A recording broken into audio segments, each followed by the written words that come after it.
जिल्हा परिषद, महानगरपालिका, सार्वजनिक बांधकाम अनेक विभागांचा आढावा घेत आहेत।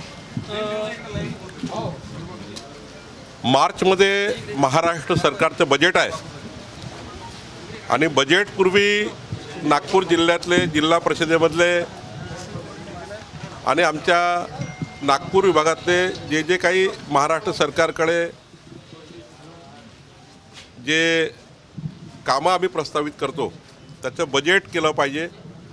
जिल्हास्तरीय अधिकाऱ्यांनी जर बजेट योग्य पद्धतीने केलं तर राज्य सरकार आपल्या बजेटमधनं नागपूर जिल्ह्याला निधी उपलब्ध करून देईल आणि म्हणून मी आज येणाऱ्या बजेट करता नागपूर जिल्ह्याची काय मागणी आहे, नागपूर शहराची काय मागणी आहे याकरता जिल्हा परिषदेला आलो आहे। सर, अजून पालकमंत्री जाहीर झाले नाही, केव्हापर्यंत पालकमंत्री जाहीर होतील? फार जास्त वाट पाहायची गरज नाही आहे। माननीय देवेंद्रजी फडणवीस साहेबांचा तो मुख्यमंत्र्याचा अधिकार आहे, पण मला असं वाटतं की 1-2 दिवसामध्ये हा निर्णय नक्की होईल। सर, नागपूर जिल्ह्यामध्ये जात प्रमाणपत्र देण्यासंदर्भात दिरंगाई होतं। हिंगणा तालुक्यामध्ये शेषनगरमध्ये अनेक पारधी विद्यार्थिनी अशा आहेत की जे शिक्षण सोडण्याच्या मानसिकतेत पोहोचले, कारण ग्रॅज्युएशन कंप्लीट व्हायला आला मात्र 2-2 वर्ष झाले अर्ज अंतर कारवाई नाही झाली। मी त्यांची आजच बैठक घेणार आहे आणि या बैठकीमध्ये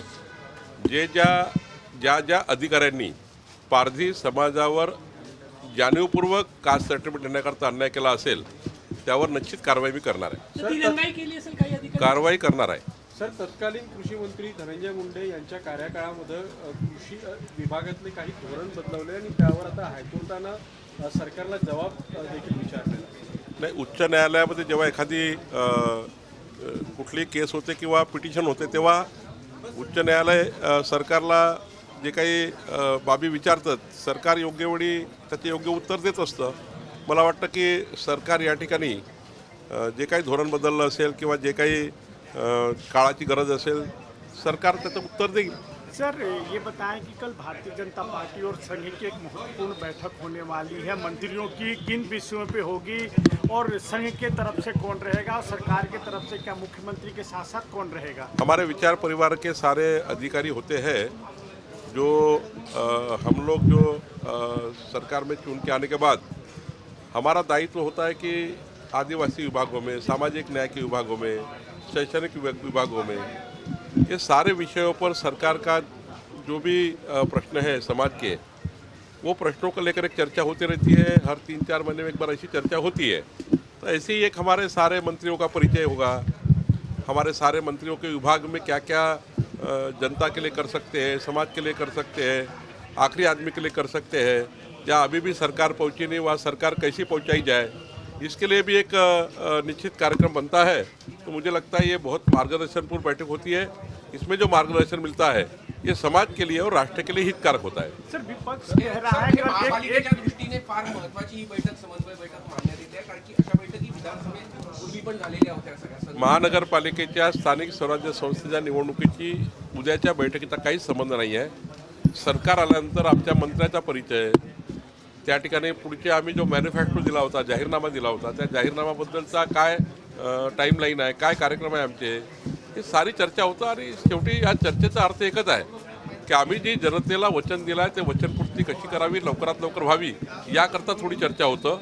काही आदिवासी भागातले प्रश्न आहेत, सामाजिक न्यायाचे प्रश्न आहेत, याच्यावर चर्चा होतं। मला वाटतं ही बैठक समाजाकरता आहे, आपल्या महाराष्ट्राला विकसित महाराष्ट्र करण्याच्या दृष्टीने महत्त्वाची आहे। लाडक्या बहिणींचा जानेवारीचा हप्ता जो हमला हुआ है, विपक्ष का ऐसा कहना है कि मुंबई सुरक्षित नहीं है, यहाँ तक कि जो सेलिब्रिटी है वो भी सुरक्षित नहीं है। आज त्याच ठिकाणी दुसरा सुद्धा एक हल्ला त्याच प्रकारे झाला है। देखिए, कोई घटना को हम लोग जो होती है उसको सीरियसली करते हैं। हमारे देवेंद्र जी ने कल तो कहा है कि इस प्रकार की जब घटना होती है हमारी सरकार कितने जल्दी पहुंची है, हमारे पुलिस कितने जल्दी पहुंची है, कितनी जल्दी हमने कॉग्निशन लिया है। हमने तो वो जिस प्रकार से हुआ था अंबानी जी के घर के सामने वैसी सरकार हमने देखी है। हम सोचते हैं कि कोई भी घटना को कोई भी घटना से नहीं कंपेयर करना चाहिए, बट महाराष्ट्र में मुंबई सुरक्षित है। जितने भी मेट्रोपॉलिटन सिटी है देश में उसमें मुंबई अधिक सुरक्षित है। मुंबई की पुलिस बहुत अलर्ट है, हमारे महाराष्ट्र पुलिस भी अलर्ट है। ऐसी घटना होने के बाद, घटना जब होती है उसके बाद पुलिस कैसी एक्शन मोड में आती है इसको ज़्यादा महत्व है। तो मुझे लगता है हमारे गृह मंत्री, मुख्यमंत्री पूरी एक्शन मोड पे है और पूरी तरह से कार्रवाई कर रहे हैं। सैफ अली खानच्या हल्ल्या प्रकरणावरून पाकिस्तानच्या एका मंत्र्यांनी हिंदू महासभेवर निशाणा साधलाय. कसं जातीवादाचं विष पेरण्याकरता या संघटना काम करतात, असे व्यक्ती काम करतात. जातीवाद त्यांच्याकडनं होतो. आम्ही कधी या घटनेला जातीवादी घटना समजली नाही. या घटनेमध्ये जे काही आरोपी आहेत ते कुठल्या विचाराचे आहे याच्यावर आपल्याला सरकार काम करत आहे. कुठल्या उद्देशाने गेले आहे, कुठलं उद्दिष्ट होतं हे येईल ना समोर. पण असे वक्तव्य करून समाजामध्ये तेढ निर्माण करणे आणि महाराष्ट्र अशांत करण्याचे यापूर्वी अनेक विषय झाले आहेत. आणि अशा काही संघटना, असे काही माणसं काम करतात ज्यांना महाराष्ट्र अशांत ठेवायचा आहे, समाजामध्ये वातावरण बिघडवायचं आहे. मला वाटतं याच्याकडे फार लक्ष देऊ नये. लाडक्या बहिणीचा हप्ता 26 जानेवारीपर्यंत मिळेल अशी चर्चा आहे. नाही, मिळणारच आहे, चर्चा नाही, मिळणारच आहे. तारीख 26 तारखेच्या आत. सर, नागपूर जिल्हा परिषद आजपासून प्रशासक लागणार आहे. या आधीच्या कोई पेच नहीं है भाई साहब, कोई पेच नहीं है. पूरे महाराष्ट्र का आकलन करना पड़ता है, किसको कहा दिया जाए, किसको कहा दिया जाए. अलायंस की सरकार है, अलायंस में सबके मत बनाने पड़ते हैं. उनके कार्यकाल में तो बहुत लंबा दुकान था. उनके कार्यकाल में कोई पालक मंत्री, किसका कौन पालक मंत्री है, कौन कहाँ है, कोई ठिकाना नहीं था.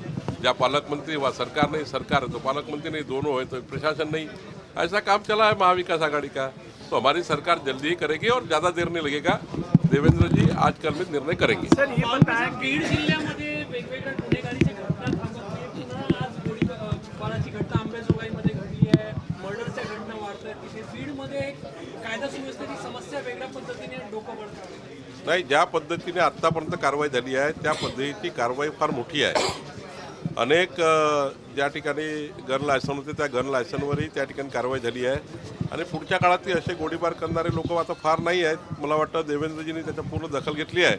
निश्चित त्याच्यावरही कारवाई होईल. सर ये बताएं कि कई जिला परिषद अभी भंग हुई है, तो क्या महानगर पालिका जिला परिषद का चुनाव संयुक्त रूप से करेंगे? क्योंकि एक तरफ वन नेशन वन इलेक्शन की बात की जा रही है, तो महाराष्ट्र के जितने भी महानगर पालिका जिला परिषद उनका चुनाव क्या सरकार बीजेपी और आप लोग सोच रहे हैं एक साथ कराने के लिए? देखिए, ये सारा अधिकार राज्य चुनाव आयोग का है.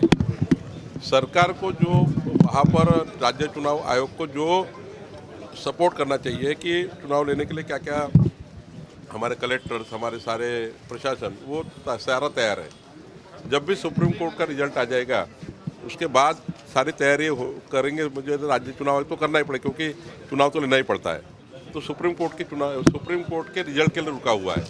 जैसा भी रिजल्ट आता है मुझे लगता है फिर थोड़ा 12वीं की परीक्षा है, 10वीं की परीक्षा है, फिर आपको एक थोड़ी गैप देनी पड़ती है. तीनों नगर पालिका है, महानगर पालिका है, जिला पंचायत है.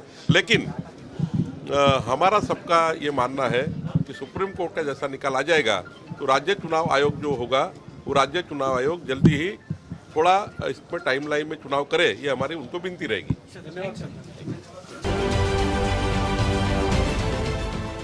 देश विदेशातील प्रत्येक घडामोडींचे लाईव्ह अपडेट मिळवण्यासाठी आता साम टीव्हीच्या सर्व सोशल मीडिया प्लॅटफॉर्मला लाईक, फॉलो आणि सबस्क्राईब करा. तसंच सर्व नोटिफिकेशनसाठी बेल आयकॉन प्रेस करायला विसरू नका.